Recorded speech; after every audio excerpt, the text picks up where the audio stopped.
প্রীতি, শোনো, নিজের কাজ মন্দ এবং তার ভাইয়ের কাজ ঈশ্বরের দৃষ্টিতে ভালো ছিল বলে কইন তার ভাইকে দু চোখে দেখতে পারত না। প্রথম যোহন 3:12।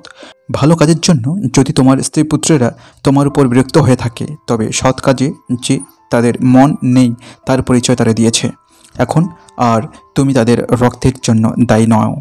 জিসকেল 3:19। আমি স্বপ্নে দেখলাম তাদের রাতের খাবারের আয়োজন না হওয়া পর্যন্ত তারা বসে কথা বলতে লাগলো।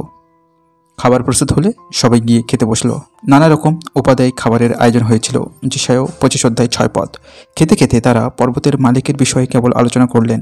তিনি কি কি করেছেন, কেনই বা রম্যগৃহ নির্মাণ করেছেন।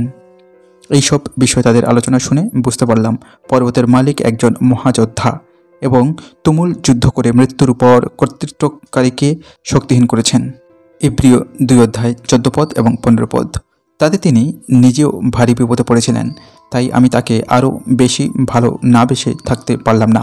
ক্রিশ্চিয়ান আরও বলল, লোকে বলে এবং আমারও বিশ্বাস, এই কাজ করতে গিয়ে তাকে প্রচুর রক্ত ঝরাতে হয়েছিল।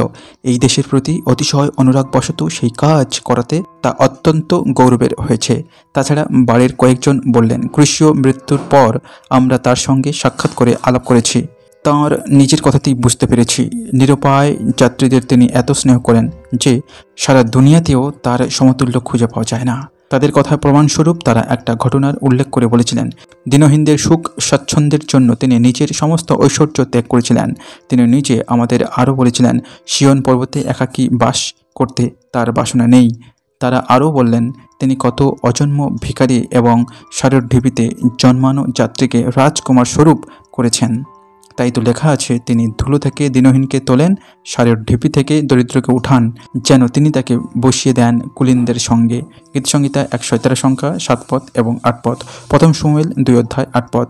তারা অনেক রাত পর্যন্ত আলাপ আলোচনা করলেন, তারপর নিজেদের রক্ষার ভার প্রভুর হাতে সমর্পণ করে বিশ্রাম নিতে গেলেন। উপরতলার একটা প্রশস্ত ঘরে যাত্রীকে শয়ন করতে দেয়া হলো।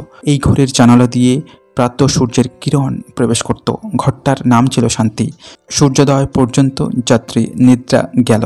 সকালবেলা জেগে উঠে গান ধরল, আহা কি অপূর্ব স্থানে এসেছি এখন, যাত্রীকের তরে হেতা নানা আয়োজন, আরও দেখি কৃপা প্রেম যিশুর এমন, ক্ষমিতে আমার পাপ ভবে আগমন, এখনই হয়েছি আমি স্বর্গবাসী সম, মধুর জীবন এই কি কারণে মম। আজ এই পর্যন্ত। কেমন লাগলো জানাতে ভুলবেন না। ভালো থাকবেন সকলে। দেখা হবে পরবর্তী ভিডিওতে। ধন্যবাদ।